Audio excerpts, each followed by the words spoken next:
Nous allons poursuivre ce matin notre série de messages sur les 4 privilèges de la croix. Est-ce que quelqu'un peut me rappeler quels sont les 2 premiers privilèges que nous avons étudiés au dimanche de Pâques, donc le 9 avril et le 16 avril? J'entends libérer, pardonner, liberté, pardon. Est-ce que les autres acquiescent ? Tout à fait. Merci pour ceux qui prennent des notes, merci pour ceux qui ont de la mémoire. Nous avons vu dans un premier temps qu'un des privilèges de la croix, c'est d'être libéré. Libéré de l'esclavage du péché, libéré de la peur de la mort. Et nous avons vu cela au travers des textes de l'Ancien Testament et notamment de la première Pâque juive ou du peuple hébreu avec le texte dans Exode et de la première Pâque. Et puis nous avons vu aussi que, au travers cette fois-ci d'un autre récit du peuple d'Israël avec les 2 boucs, que Jésus est notre substitut et que ces messages de l'Ancien Testament préfiguraient, annonçaient la croix. Et ce qui a été dit, ce qui a été vécu dans l'Ancienne Alliance, dans l'Ancien Testament, n'était que l'ombre des choses à venir et qui se sont révélées avec la venue et la présence de Jésus sur la terre. Et Jésus est notre substitut comme les 2 boucs, vous vous souvenez, dont un était le bouc émissaire. Celui sur lequel le prêtre, le sacrificateur Aaron, à l'époque, priait et il était envoyé au loin dans le désert et il partait loin du peuple d'Israël avec les péchés du peuple. Nous avons vu que les 2 privilèges de la croix, 2 premiers privilèges, c'est d'être libéré et pardonné. Et ce que je vous propose, c'est que nous puissions voir ce 3e privilège ce matin avant de terminer la série la semaine prochaine. Et j'aimerais vous rappeler que, bien sûr, ces messages sont enregistrés. Vous pouvez aussi les écouter, les réécouter sur notre chaîne EMI, chez vous, sur YouTube, en audio. Chacun sait que le monde ne tourne pas rond. Est-ce que vous avez remarqué ça ? Et je n'ai jamais entendu personne trouver ce monde parfait. Mais nous employons toutes sortes d'expressions atténuées pour parler du péché, histoire de ne pas nous sentir personnellement concernés. Nous esquivons parfois même la question en invoquant un simple dysfonctionnement biologique, j'entends ça chez certains, ou en accusant notre éducation ou nos parents. On va dire que globalement, nous essayons de rejeter la faute sur quelqu'un d'autre. Ce n'est pas nouveau, dès le commencement, c'est comme ça que ça a commencé. Et certains définissent aussi le péché comme le fait de déroger aux valeurs qu'ils s'étaient fixées. Et dans cette conception, voyez-vous, le péché est notre problème à nous. C'est un échec personnel, une raison d'être déçu de soi-même, mais ce n'est pas si grave parce que cela dépend de ce que nous considérons comme bien ou mal, et même notre perception peut évoluer. Ce qu'on considérait comme mal à un moment, on peut dire bon, c'est peut-être pas si mal que ça maintenant. Et comme nous l'avons vu ensemble dans les 2 premiers messages de la série, le péché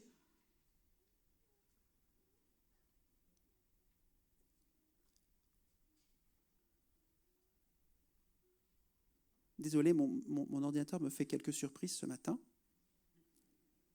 Le péché se rapporte à tout ce qui est en désaccord avec sa parole et avec Dieu. Et d'une part, chacun de nous en porte la lourde responsabilité, et d'autre part, nous ne pouvons pas le rayer d'un seul trait en le réduisant à une simple violation de nos valeurs personnelles. Pécher, c'est commettre une grave injustice contre Dieu. Retenons ça ce matin. Et dans ce que vous pouvez vivre personnellement, mais aussi dans ce que vous pouvez partager en tant que témoin avec des collègues de travail, avec des amis, avec des voisins qui ne comprennent pas cette réalité. Mais pécher, c'est commettre une grave injustice contre Dieu. David, prenons l'exemple de David, ce roi d'Israël, qui est le plus remarquable des rois d'Israël, l'auteur de nombreux psaumes dans la Bible, illustre bien les propos que je vais tenir ce matin. Il a péché en usant de son autorité pour que Bathsheba, le nom d'une femme, couche avec lui. Il a péché contre Uri, le mari de Bathsheba, en faisant assassiner son propre soldat sur le champ de bataille. Il a péché contre son général en chef, Joab, en usant de son autorité pour que celui-ci commette un meurtre et tue Uri. Enfin, il a péché contre son peuple parce qu'il n'a pas été un bon témoignage de dirigeant dans cette situation. Il a péché quasiment contre tout le monde. Mais il en a parlé à Dieu en ces termes. Écoutez bien, le psaume 51, verset 6, il a dit « J'ai péché contre toi seul et j'ai fait ce qui est mal à tes yeux. » J'ai péché contre toi seul et j'ai fait ce qui est mal à tes yeux. Pourquoi ? Eh bien parce qu'en fin de compte, tout ce mal fait aux autres, dans l'exemple de David que nous avons pris, ce péché, on va dire, horizontal, comporte aussi une dimension verticale. C'était un affront et une offense envers un Dieu saint. Et lorsque nous péchons, nous ne nous écartons pas seulement de nos propres valeurs, telles que moi je le croyais également en son temps. J'avais des valeurs que mes parents m'avaient inculquées, j'avais des valeurs morales. Et ces valeurs-là étaient importantes. Et un jour, j'ai trahi ces valeurs morales. Et j'ai cru que mon péché était d'avoir trahi ces valeurs morales envers mes parents, à qui j'ai demandé pardon. Mais dans le même temps, comme je cheminais avec Dieu et avec la parole de Dieu, j'ai compris que j'avais trahi les valeurs de Dieu. Et que c'était encore plus grave que mes propres valeurs morales. Lorsque nous péchons, ne nous écartons pas seulement de nos propres valeurs, mais surtout de celles de Dieu. Nous n'atteignons pas le standard de justice que Dieu attend de notre part. D'où ce troisième privilège de la croix que nous allons voir étudier ce matin, justifié. Est-ce que tu peux le dire avec moi? Justifié. Nous sommes coupables d'avoir enfreint la loi sainte. Alors quiconque, nous dit la Bible, transgresse la loi mérite d'être puni. Le jugement doit tomber, et ce non seulement parce que Dieu est en colère contre le péché, je vous renvoie au message du 16 avril, mais tout simplement parce qu'il est juste. Et dans sa lettre aux Romains, l'apôtre Paul donne une explication remarquable au chapitre 3 et au chapitre 4 sur la justification. Et nous pouvons lire ensemble au chapitre 3, versets 5 et 6, la chose suivante. Romains chapitre 3, versets 5 et 6. « Mais si le mal que nous commettons fait ressortir la justice de Dieu, qu'allons-nous dire? Dieu est-il injuste parce qu'il nous punit ?» Et il est écrit entre parenthèses, peut-être dans votre version aussi, « Je parle à la manière des hommes. » Pas du tout. Car s'il l'était, si Dieu était injuste, comment pourrait-il juger le monde? Dieu doit juger le monde. Dieu doit juger les pécheurs pour que tout rentre dans l'ordre.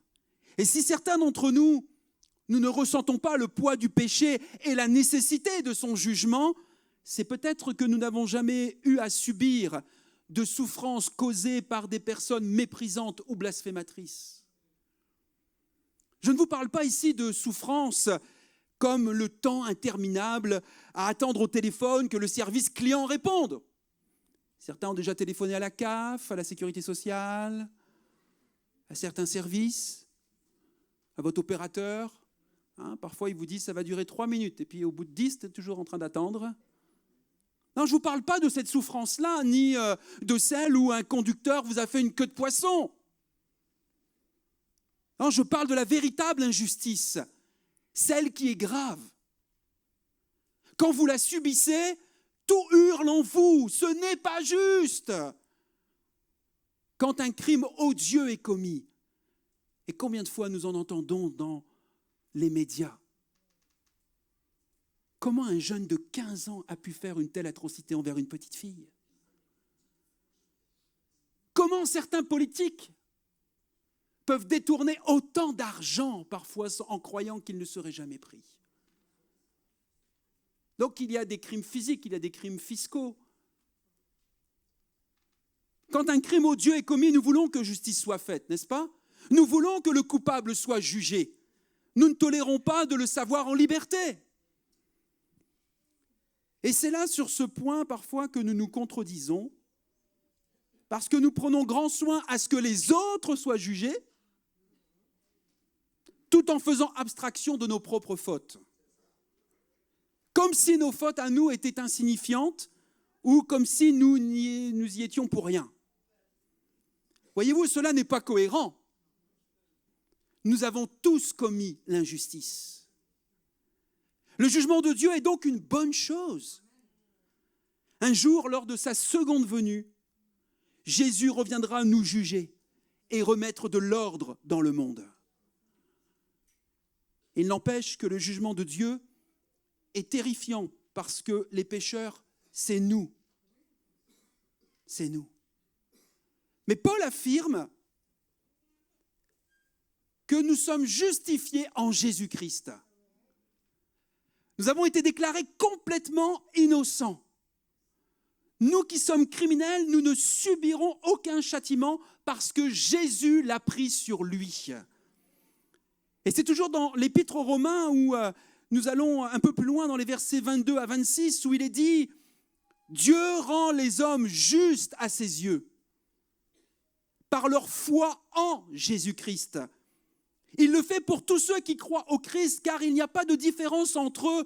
Tous ont péché et sont privés de la présence glorieuse de Dieu.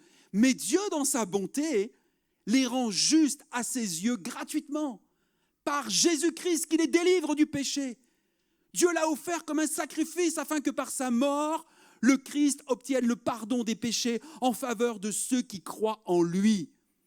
Dieu a montré ainsi qu'il est toujours juste. Il l'était autrefois, quand il a patienté et laissé impunis les péchés des hommes. Il l'est dans le temps présent, puisqu'il veut à la fois être juste et rendre juste tous ceux qui croient en Jésus. Mais où est la justice ici? Comment un Dieu juste et équitable pourrait-il laisser les pécheurs en liberté et punir un innocent? Ce grand paradoxe, nous allons le retrouver précisément dans le livre d'Ésaïe, chapitre 53. Je vous propose d'ouvrir votre Bible dans ce livre du prophète Ésaïe, au chapitre 53, parce que c'est là-dessus que nous allons nous attarder un peu plus ce matin. Même si nous faisons des lectures entre le Nouveau Testament, la Nouvelle Alliance et le livre, l'Épître aux Romains, parce qu'il parle de la même chose, Paul, lui le juif, que ce que Dieu évoquait dans son ancienne alliance par le prophète Ésaïe. La plupart d'entre nous, les chrétiens ici, connaissent ce livre et ses déclarations, mais nous allons les redécouvrir, les relire et peut-être nous les approprier à nouveau différemment. Le chapitre 53 commence par « Qui a cru à ce qui nous était annoncé ?» J'aimerais vous dire que Ésaïe a écrit cela presque 700 ans avant la venue de Jésus sur la terre. 700 ans avant la venue de Jésus sur la terre. Réalisez, comprenez la grandeur de Dieu lorsqu'il parle au travers de sa parole. Qui a cru à ce qui nous était annoncé, verset 1. Cette histoire, voyez-vous, du serviteur souffrant. Il y a un service, si vous voulez, pour les enfants dans le petit local là-bas derrière, qui sont beaucoup plus à l'aise pour pouvoir s'exprimer. Merci beaucoup, chers parents. Cette histoire du serviteur souffrant est à peine croyable. Comment se fait-il qu'un être aussi juste subisse une punition aussi cruelle? Ce problème ne fait qu'empirer tout au long du chapitre. Ésaïe décrit le péché de long en large et il ne mâche pas ses mots à notre rencontre. Il parle de crime, versets 5 et 8.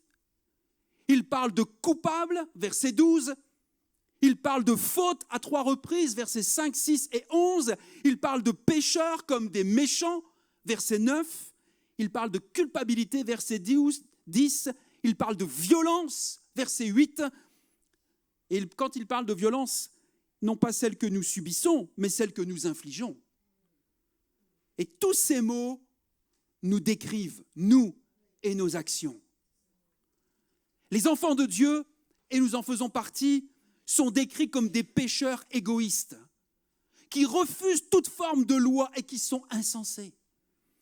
Et ce portrait n'a rien de flatteur, je vous l'accorde, mais parce qu'il s'agit de notre péché, de notre culpabilité. Et en même temps, Ésaïe raconte au verset 9 que ce serviteur a souffert, quoiqu'il n'ait pas commis de violence et qu'il n'y ait pas eu de fraude dans sa bouche. Pas de tromperie. Avant lui, des gens qui faisaient le bien ont déjà souffert, comme Job. Mais Ésaïe précise que ce serviteur souffrant n'avait jamais rien fait de mal. Aucune violence, ni dans son cœur, ni dans ses actes. À aucun moment de sa vie, aucune parole mensongère, aucune pensée charnelle, aucun péché de quelque nature que ce soit. C'est ce qui rend sa souffrance si inconcevable. Elle semble si injuste. Il est puni pour des choses qu'il n'a jamais commises. Il est puni pour des choses dont nous sommes coupables. Et Ésaïe le dit au verset 5 et 6, vous pouvez lire avec moi dans votre Bible d'Ésaïe 53, « Mais c'est pour nos péchés qu'il a été percé. C'est pour nos fautes qu'il a été brisé. Le châtiment qui nous donne la paix est retombé sur lui. Et c'est par ses blessures que nous sommes guéris. Nous étions tous errants, pareils à des brebis. Chacun de nous allait par son propre chemin. L'Éternel a fait retomber sur lui les fautes de nous tous. » Un flot grandissant de tourments se déverse sur ce serviteur, verset 3, méprisé, abandonné, puni, frappé, humilié, blessé, brisé, opprimé, retranché, tué et enterré. Comment est-ce possible ? Comment se peut-il qu'un homme aussi juste subisse une punition aussi cruelle ? Comment se peut-il qu'il soit sanctionné à la place du coupable ? Est-ce que c'est une erreur ? Est-ce que c'est un cruel accident ? Un terrible malheur ? Il est confronté à l'injustice et accusé à tort. Il doit endurer de terribles souffrances. Est-ce que ce serait encore une de ces fictions tordues pour nous faire pleurer ? Ou est-ce que serait-ce un autre cas d'inhumanité de l'homme contre l'homme ? Non, il se passe quelque chose de plus grave. Ce serviteur souffrant, c'est le propre Fils de Dieu. Avant toute chose, comprenons bien que les souffrances de Jésus faisaient partie d'un plan éternel, élaboré entre les membres de la Trinité, entre Dieu le Père, Dieu le Fils et Dieu le Saint-Esprit. Ce n'était pas un accident. Le serviteur d'Ésaïe 53 souffre de son plein gré. Il prend volontairement le châtiment des méchants. C'est pourquoi il supporte ses souffrances en silence. Nous dit Ésaïe, verset 7, on l'a frappé et il s'est humilié, il n'a pas dit un mot. Semblable à un agneau mené à l'abattoir, tout comme la brebis muette devant ceux qui la tondent, il n'a pas dit un mot. Chers amis, ne nous imaginons pas que le Seigneur Jésus se soit débattu sur le chemin qui le menait à la mort, en s'apitoyant sur lui-même. Non, Jésus dira même dans Jean, chapitre 10, verset 18, « Personne ne me prend la vie, mais je la donne volontairement. J'ai le pouvoir de la donner et j'ai le pouvoir de l'obtenir à nouveau. Cela correspond à l'ordre que mon Père m'a donné. » Ne pensons pas un seul instant que le Père et punit le fils qui serait comme un malheureux enfant victime de maltraitance hors du commun. Non, le fils s'est rendu à la croix librement, de son plein gré.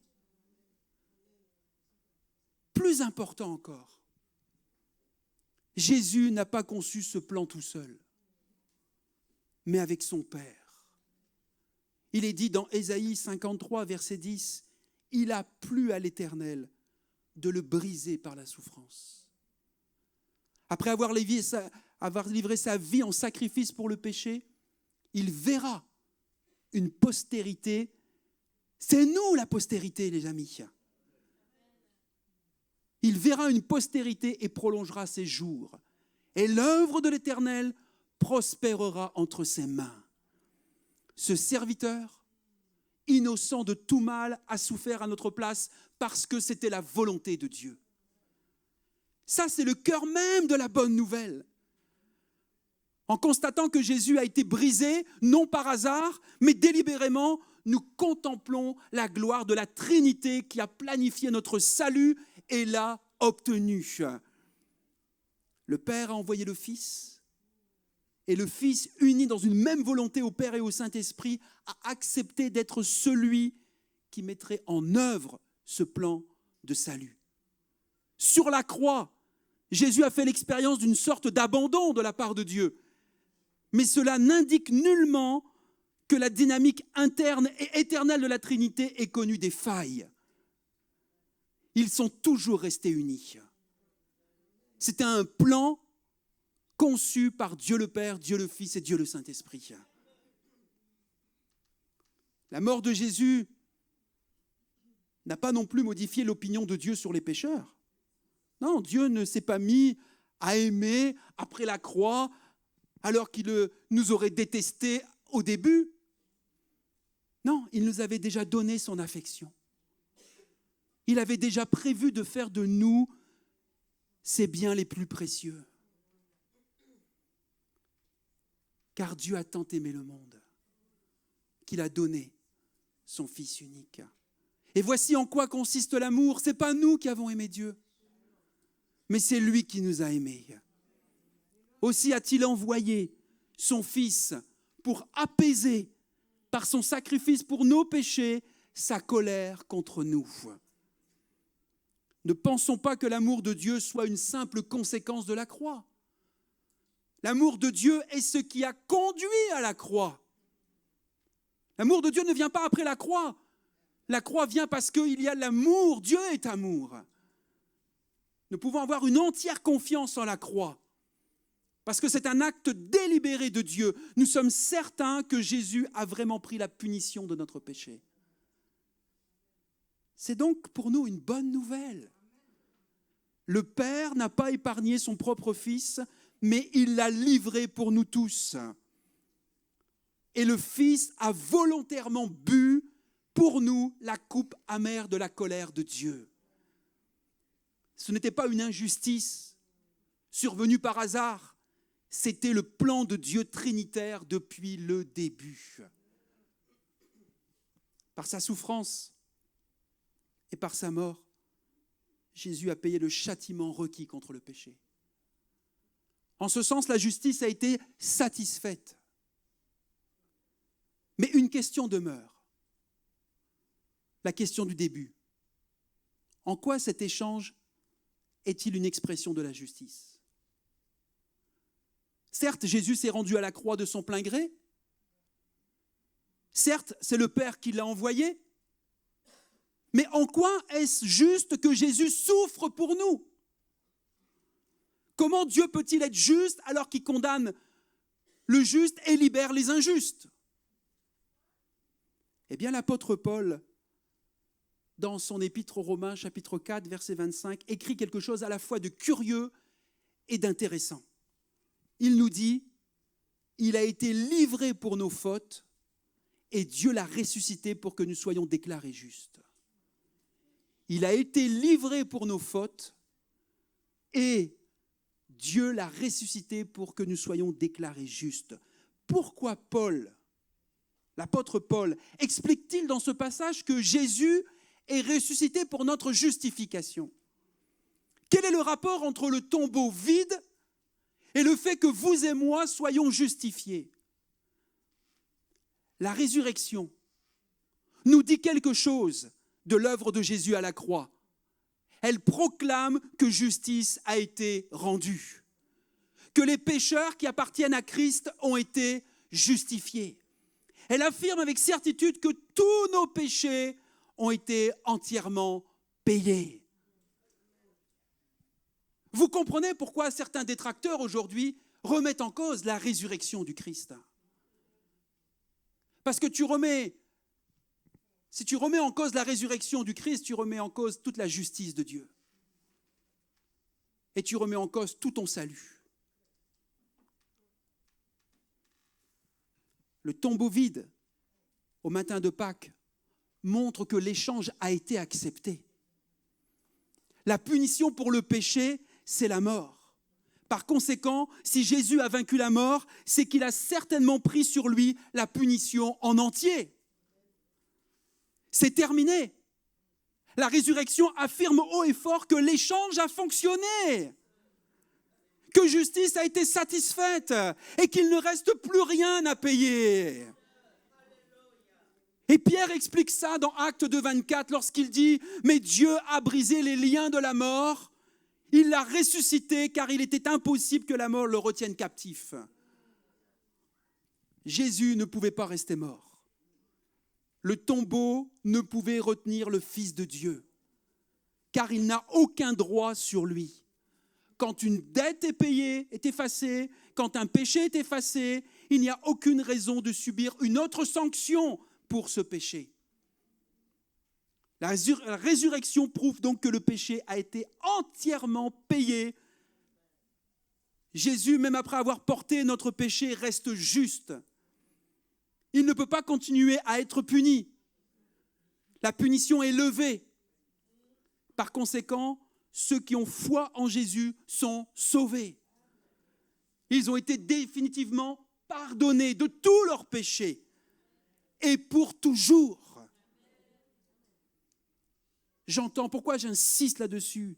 Pourquoi nous entrons en profondeur dans cette compréhension de la justification? Parce que parfois, nous pouvons nous laisser en tant que chrétiens à nouveau culpabiliser dans nos pensées par une voix qui vient non pas du Saint-Esprit mais de l'adversaire pour te dire, te faire douter et croire que l'œuvre dans laquelle tu as cru, l'œuvre dans laquelle Jésus a mis toute sa vie, tout son sang, tout son être, tout le plan qui avait été prévu par Dieu le Père et Dieu le Fils et Dieu le Saint-Esprit soit remis en doute. Et à nouveau t'écrase, t'empêche de vivre libre, pardonné et justifié. Cela montre aussi que nous sommes sauvés, non pas parce que la justice a été supprimée, mais parce qu'elle a été satisfaite. Ce serait une erreur de penser que nous sommes sauvés parce que Dieu aurait dit « Oh, tu sais quoi, Laurent? Ton péché, oublie-le, ce n'est pas si grave. »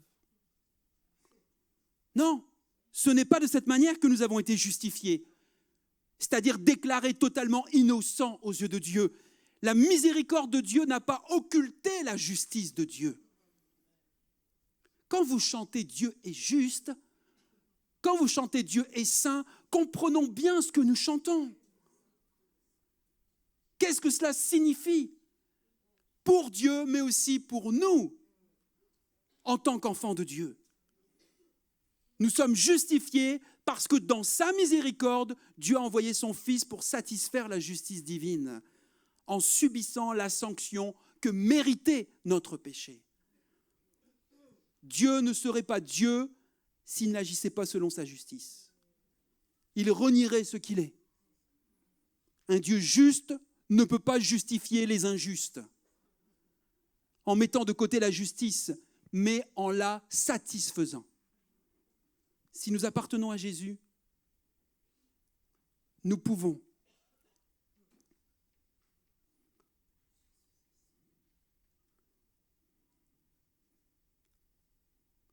je ne sais pas ce qu'il me fait ce matin.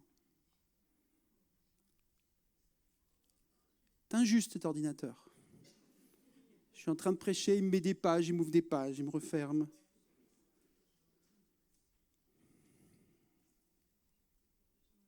Nous arrivons à la fin du message. Je demandais aux frères et sœurs qui sont prévus pour la Sainte Seine de se préparer, à l'équipe louange également.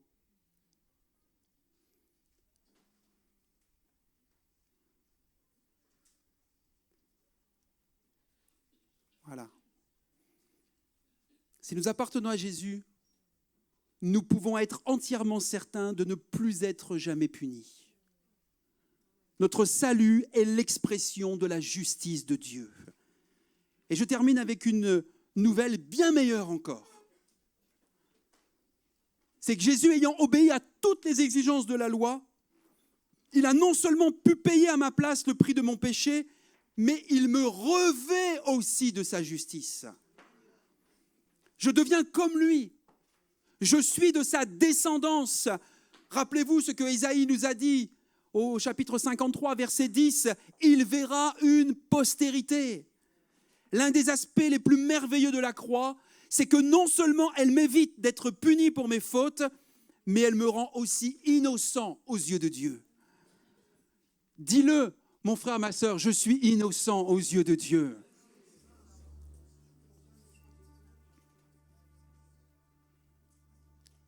Écoutez Ésaïe au verset 11 lorsqu'il dit « Car après avoir tant souffert, il verra la lumière et il sera comblé. Et parce que beaucoup de gens le connaîtront, mon serviteur le juste les déclarera justes et se chargera de leurs fautes. » Grâce à la croix, nous avons été rendus justes, innocents. Nous constatons que la justice traverse tout le plan du salut. Certaines personnes vont en enfer parce que Dieu est juste. Et d'autres vont au ciel parce que Dieu est juste. Jésus a mérité de mourir parce que nos péchés lui ont été imputés, lui ont été crédités. Nous méritons de vivre parce que sa vie et sa mort nous ont été imputés, nous ont été crédités. À tout point de vue, la justice de Dieu est satisfaite. Je crois que beaucoup d'entre nous, nous commençons tout juste à comprendre l'excellence de cette bonne nouvelle et l'absolue certitude de notre salut. Nous commençons tout juste à comprendre de quelle manière parfaite et inaltérable nous avons été justifiés par la foi en Jésus-Christ. Rien ne s'y opposera plus jamais. Quand Dieu a envoyé Jésus à la croix, il n'a pas mis de côté la loi, il l'a accomplie. Si vous êtes en Christ, vous n'êtes pas justifié parce que Dieu, d'un coup de baguette magique, aurait décidé de ne plus tenir compte de vos fautes. Au contraire, il a pris en compte la moindre d'entre elles. Il a réclamé justice pour chacune de vos injustices, pour chacune de nos injustices et de nos transgressions.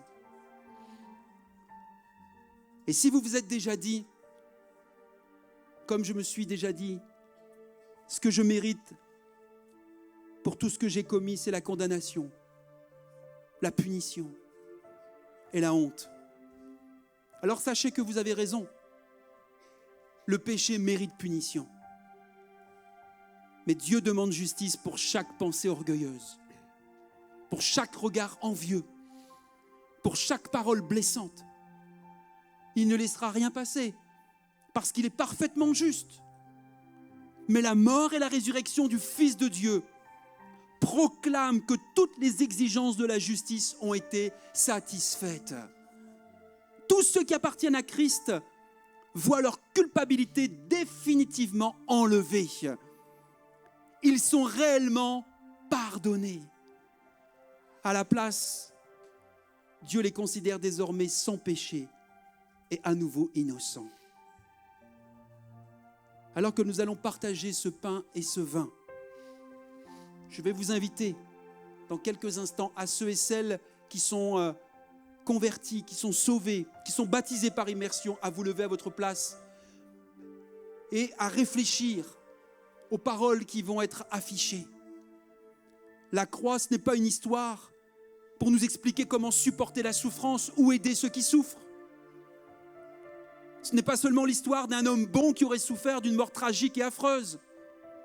La croix, c'est le lieu où nos péchés, les tiens et les miens, ont été punis.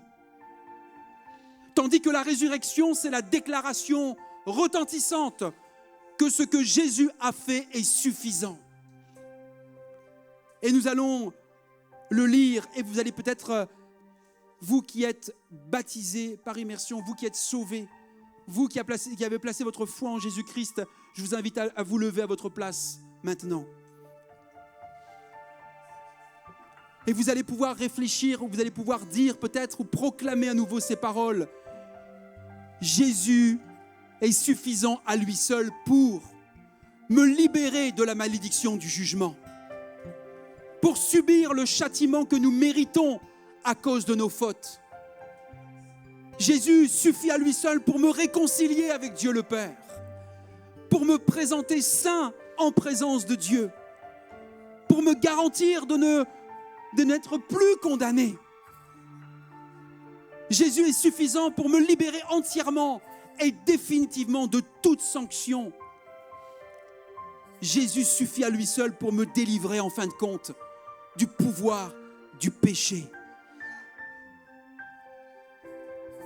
Si nous sommes en Jésus, notre foi en celui qui a ressuscité des morts, Jésus notre Seigneur, pour nous rendre justes, sera mis à notre crédit comme justice. Alors que nous allons chanter, alors que le pain et le vin vont être distribués, prenez ce temps, peut-être déclarer à nouveau, soit par les paroles du chant, soit avec ce que je vous ai affiché. Jésus, tu es suffisant. Jésus, tu es le vrai, le seul, l'unique juste, et tu suffis à toi seul pour me libérer de la malédiction du jugement. À ceux qui auraient encore des pensées de culpabilité, et qu'elles soient ôtées, alors que tu déclares que tu es réconcilié avec Dieu le Père, que tu es garanti de ne plus être condamné, que tu es libéré entièrement et définitivement de toute sanction, que tu es délivré du pouvoir du péché, et que lui a subi le châtiment que tu méritais à cause de tes fautes. Dis-lui, rappelle-le à ton âme surtout, ses promesses et ses vérités. Le juste juge nous a justifiés. Tu es justifié, mon frère, ma sœur. Un des privilèges extraordinaires de la croix, c'est qu'il t'a rendu juste. Ne te laisse plus accabler, culpabiliser par ton passé, par des fautes que tu as commises, même si tu penses être le plus grand des pécheurs ou des coupables. Dieu te rappelle, si tu places ta confiance en Jésus, dans ce qu'il est, dans ce qu'il a fait, alors Dieu te regarde à nouveau comme innocent. Tu es juste à ses yeux. Proclame-le ce matin avec les paroles de ce chant.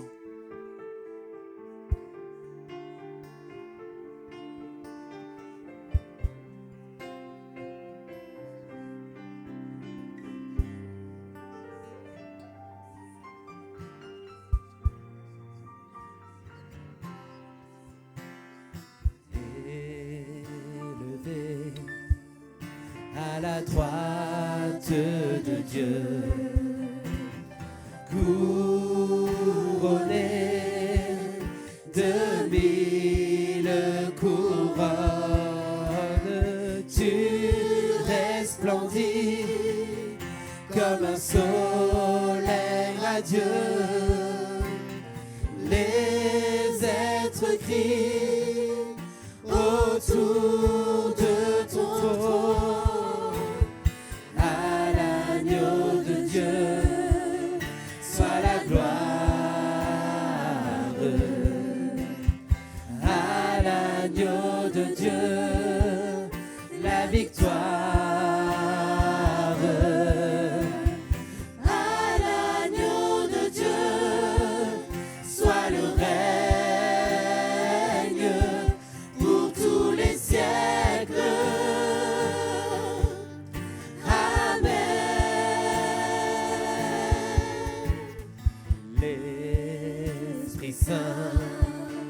et l'épouse fidèle disent viens, c'est leur cœur qui appelle.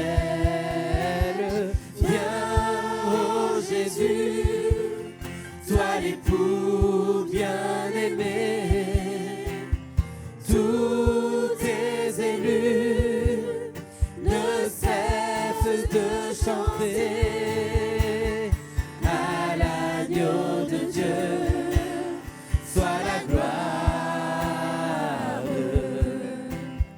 À l'agneau de Dieu, la victoire.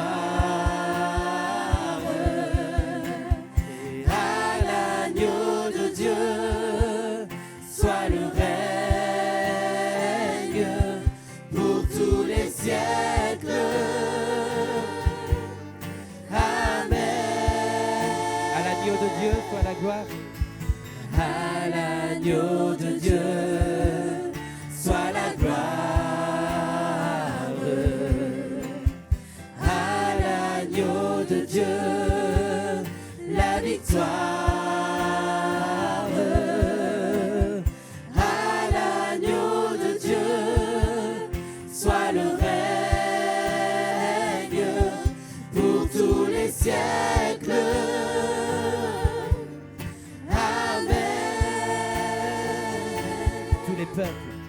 Tous les peuples et toutes les nations, d'un seul cœur, avec des milliers d'anges, entonneront en l'honneur de son nom ce chant de gloire. Force et louange à l'agneau de Dieu, soit la gloire. À l'agneau de Dieu, la victoire. À l'agneau de Dieu, soit le règne pour tous les siècles.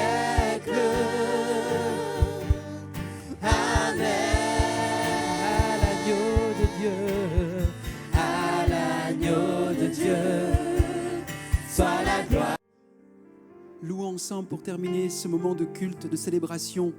Louons-le pour la croix. Remercions-le pour la croix avec ce chant que nous avons interprété déjà depuis quelques dimanches. Libéré, pardonné. Et ensuite, tous ceux et celles qui veulent rester pour le temps de jeûne et prière, restez. Les autres, soyez libres. Nous allons poursuivre ce temps de jeûne et prière. Réjouis-toi, chante-le, exprime ta reconnaissance par ce chant.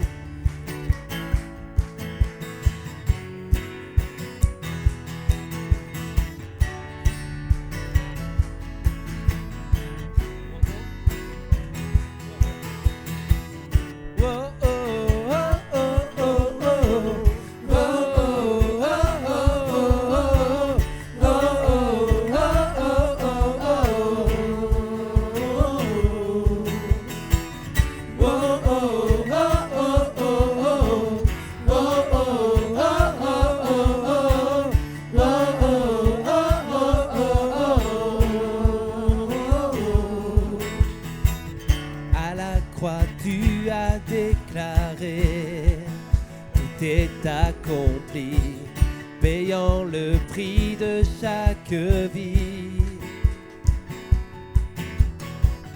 La mort n'a pu te retenir.